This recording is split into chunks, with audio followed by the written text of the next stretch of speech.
So, Sam, do you view Dr. Carson's comments as bigoted at all?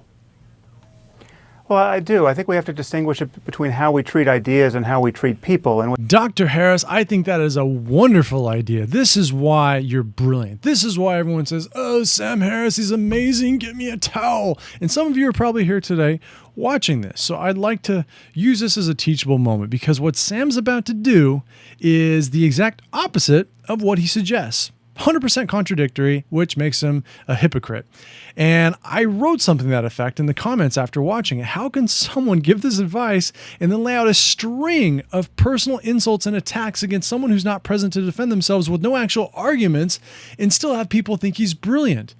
And the first comment I got back wasn't as angry as I thought it would be. It seemed on the surface to be an honest inquiry. Oh, hell yeah. What were the insults? Didn't hear them. And I thought, really? You watched the same video I did and you didn't hear? Wait a minute. This explains why, one, people think he's brilliant, and two, why he gets away with it. There's a total blind spot where he was being a hypocrite. They didn't even hear it. It just went right over their heads. So we extended our conversation. Before I show you that, I'd like you to listen, and I added some dings so you could not have to watch it twice like Carl and everyone else has to do. what you hear in Dr. Carson's remarks is a kind of Christian demagoguery coming into the conversation. Frankly, he's not a very thoughtful person. I mean, here's a surgeon who doesn't believe in evolution. I mean, if ever you needed proof that you could be a surgeon without being a scientist, you have it in the person of Dr. Carson. Now that's what us non-scientific peoples call an ad hominem. So my guess would be he's about to actually discredit anything else Dr. Carson would say based on how stupid he is because he doesn't believe the way that Dr. Harris does. Let's just see. I don't expect him to have thought deeply about how Islam may be, as a set of doctrines and ideas, may be incompatible with the Constitution or any other set of ideas, but... Nailed it. Dr. Harris, can you pose any other substantial evidence why Dr. Carson is not a deep thinker like yourself? He is a Bible thumper of sorts who I think rightly fears the demagoguery of his antithesis in the Muslim world. But I got to give the doctor credit here. This is the most subtle yet harshest slam on Dr. Carson here. And people like him. Now, the antithesis in the Muslim world, that could mean the polar opposite in terms of doctrines, values, beliefs, and actions, which is the way I would argue it. But knowing Dr. Harris, what he's actually saying is he's the antithesis in terms of I've got crazy Muslims hurling demagoguery one direction on my left, and I've got crazy Christian nut jobs hurling demagoguery at me from my right. And in the center, the focal point is myself, the brilliant Sam Harris, and all my logical, rational friends fighting it from all sides like the soldiers in 300. Nice one, Sam. That doesn't mean, so for instance, I am a very vocal critic of Islam as a set of doctrines and ideas. And Dean, your other guest, has called me a bigot in the past. I think quite unfairly. on Twitter, not in your face. But I will tonight if you like that. Well, okay, no problem doing that. It's even more courageous to do it on Twitter. But all right, let's pause it right there. To his credit, Carl went back and watched the video again, listening carefully for the blind spots, and responded, yeah, it's a pretty big statement to claim that someone else isn't thoughtful. Rude. His views on the Christian church, doctrine, and practices, I think it's fair to bring up since it's a debate, and he is invited for his view on the matter. And a lot of people, okay, he's making excuses here for what Sam did because he's caught, he's busted. He says, but you're right. Of course I'm right. No need to attack Carson's mental capabilities without him being able to defend himself. So he sees it now. That's progress, but he's actually wrong. This is the teachable moment. There is a need to attack Carson's mental capabilities. Why else did he do it 4 times in a row after saying not to do it to everyone else if it doesn't need to be done? So I'm going to get back to the reason why in a second. First, I want to illustrate this with, let's say, a role play.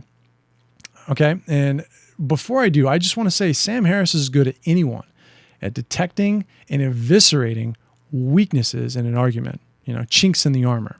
And the reason he gets away with this is people don't notice is because he rarely, if ever, meets his intellectual equal in terms of doing this in a debate, right? If he did, he'd get backed into a corner and he would be called for it. Dean Obadiah is never going to be the guy to do that, nor is Don Lemon. So imagine there's Sam Harris number 1 and Sam Harris number 2, and they start the debate by Sam Harris saying, you know what, Sam Harris number 2, we really need to be careful about not attacking people personally, but just focusing on their ideas and their belief systems. And Sam Harris number 2 says, you know what, that is logical, rational, brilliant talk. Not only will I start listening to your podcast, I will buy your books, and where's a towel?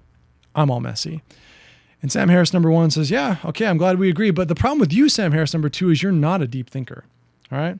I mean, as a surgeon who doesn't believe in evolution, what more proof could we need? And Sam Harris says, wait a second. He goes, no, I'm not finished. You're a Bible thumper. All right. We can pretty much discredit anything that comes out of your mouth because of the arguments I put forth. And Sam Harris number 2 says, okay, first of all, those are personal attacks. You just said not to do that. You're a hypocrite. You're a lazy intellectual argument maker, or whatever he says. And by the way, saying that a surgeon who doesn't believe in evolution is proof is not actually proof or an argument. All that is a narrative to confirm the biases of your audience who don't notice how anti-intellectual what you just said was. He would get eviscerated by Sam Harris number 2 and made to look a humiliated fool for trying to do this. But when Dean Obadiah is on the other side of the table, he'll never get called out for it, which is why the reason I want to make this video. So that's the role play. The point of all this, and I'll actually go back to Carl's next comment, is when I said, look, I summarized what I just said. It said with a political football, air quotes, like Dean Obadiah, he's never, ever going to get called out for being a hypocrite. Political kickball. Yeah, I'm about him selling atheism. That's fully understandable to me. He's openly against any form of organized religion, and debating is about taking a stance, especially in these forms of debates. But he could have easily made his points without condescending Carson. Again, like the way he finished the other comment. He could have done it without. My argument, I submit to you that he could, but he doesn't. And there's a really good explanation for this. He's selling atheism, right? So your goal when you're selling something is to persuade the other person to buy. And if Carson is not an idiot, if he's not a Bible thumper, if he is a deep thinker, if he's not a confused yet incredibly successful brain surgeon, then why buy what Sam Harris is selling? He has to attack him. He has to play to those weak arguments and personal attacks, which he says you should not do, because it's an appeal to people that plays on their emotions and prejudices rather than on their rational side, which, by the way, is the exact definition for what? Demagoguery. So the very first comment that he made about Carson was he's kind of uses this Christian demagoguery. I didn't ding that one because he's not personally attacking. He's on the sly saying that he's guilty of Christian demagoguery, which makes him the antithesis of Muslim demagogues. But this, what you just saw today, is atheist demagoguery, and no one does it better than Sam Harris.